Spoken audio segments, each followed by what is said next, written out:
السلام عليكم، يا رب تكونوا كلكم بخير. النهارده هحضر معاكم القراقيش الفلاحي للاجواء الشتويه، ناعمه ودايبه مع كوب شاي بمكونات مظبوطه على طريقتي اللي ما بغيرهاش، هشه ومقرمشه وبتدوب في البق ذوبان. وهقول لكم كمان على طريقه التسويه الصحيحه للقراقيش علشان تعيش معاكي فتره طويله. تابعوا معايا الفيديو، فيه خطوات مهمه لازم تشوفوها. بس قبل ما نبدأ، لو اول مرة تشوفوا قناتي ما تنسوش اللايك والشير والاشتراك في القناة وتفعيل زر الجرس. يلا نبدأ وصفتنا ونشوف حضرناها ازاي. اول خطوة معايا في تحضير القراقيش، بحضر الخميرة. ولتحضير الخميرة بحتاج كوب ونص من الحليب الدافي،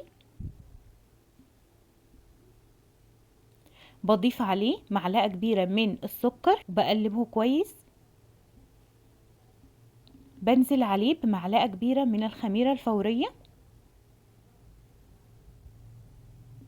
بدوب الخميرة مع السكر بالشكل ده وبسيبها حوالي 10 دقايق. في الوقت ده بحضر للمكونات الجافة. بحتاج كيلو من الدقيق متعدد الاستخدامات، بضيف عليه نص كوب من السكر البودرة، وتقدري تزودي لحد كوب من السكر لو انت بتحبيها حلوة. بضيف كمان نص كوب من نشا الذرة، بضيف معلقة كبيرة من ريحة الكحك او الشمر واليانسون المطحون، انا ضفت شمر ويانسون مطحون.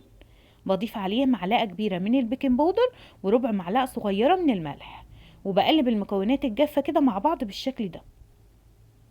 دلوقتي هنزل بقى بالمادة الدهنية. معايا كوب من السمنة الدافية، بضيف عليها كوب من زيت الذرة او اي زيت نباتي ما يكونش فيه ريحة، وبقلب لحد ما يختفي معايا الدقيق. في الوقت ده هبدأ اشتغل بايدي او بالعجان، ولو هتستخدمي العجان استخدمي الكف. اول ما يختفي معايا الدقيق ببدأ ادعك بايدي كده، ودي خطوة مهمة جدا. بفضل ادعك لحد ما تنعم معايا العجينة. في الوقت ده بضيف الخميرة اللي حضرناها مع بعض. اول ما تعمل معاكي فقاعات بالشكل ده كده بتكون الخميرة بتاعتي شغالة، وبقلب من غير عجن. ما بعجنش علشان ما تعملش معايا عرق.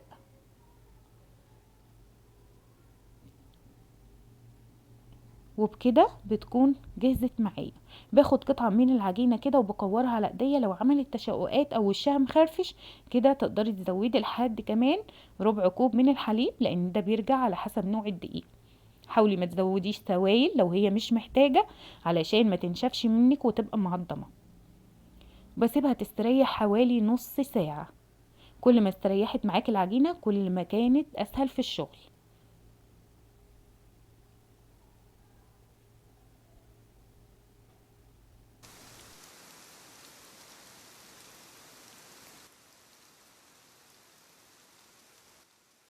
تعالوا بقى نشوف العجينة بتاعتنا بعد ما استريحت بالشكل ده. باخد قطعة من العجينة وببدأ ادعكها على ايدي كده في الاول، وبغطي الباقي علشان ما تنشفش منك. احنا عايزينها تفضل سخنة لحد ما نخلص شغل.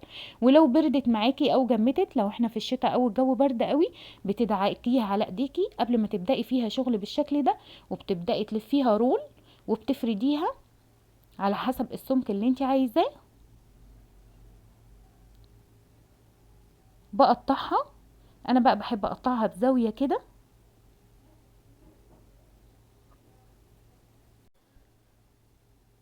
ما تزوديش عن السمك ده، سمكها كده كان مظبوط جدا.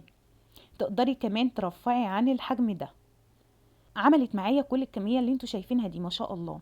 كمان لو رفعتي كمان عن كده كمان هتقطع معاكي اكتر من كده. ودي كانت اخر قطعة معايا، عملتها قرصة كده صغيرة. شايفين ما شاء الله كل الصوابع حجمها مظبوط. بسيبها تخمر حوالي ساعة ونص. لو احنا في الصيف بتاخد معاكي ساعة، ولو احنا في الشتاء بتاخد معاكي من ساعة لساعتين على حسب الجو. لو الجو برد قوي هتاخد معاكي لحد ساعتين.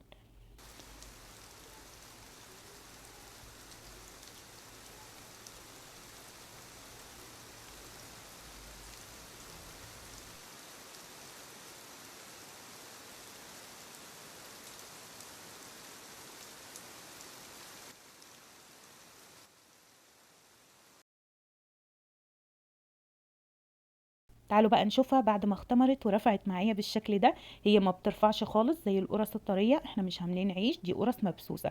كلنا طبعا عارفين ان القرص المبسوسه ما بترفعش قوي، لكن احنا بنلاحظ الفرق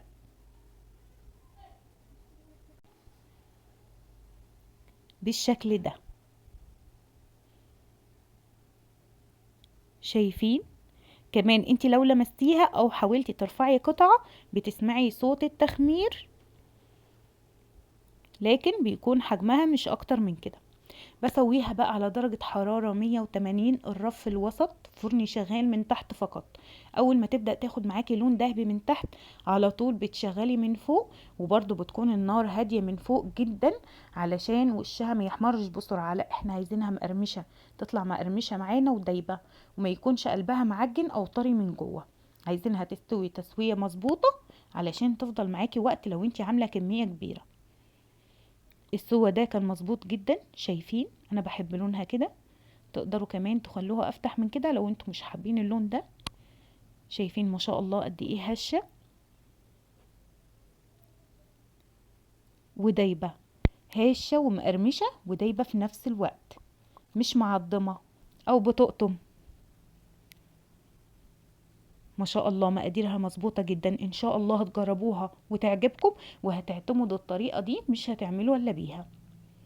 تقدري تعملي منها كمية كبيرة وتخزنيها في علب محكمة الإغلاق، بس بعد ما تطلع من الفرن سيبيها تبرد تماما. ودي خطوة مهمة جدا، لازم تسيبي القراقيش تبرد قبل ما تحفظيها في أي علبة، والعلبة لازم تكون محكمة علشان تفضل مقرمشة معاكي. قدميها بقى مع كوباية شاي الصبح كده قبل ما تروحي الشغل. ما شاء الله شايفين؟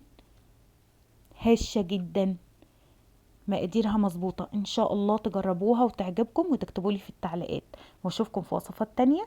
مع السلامة.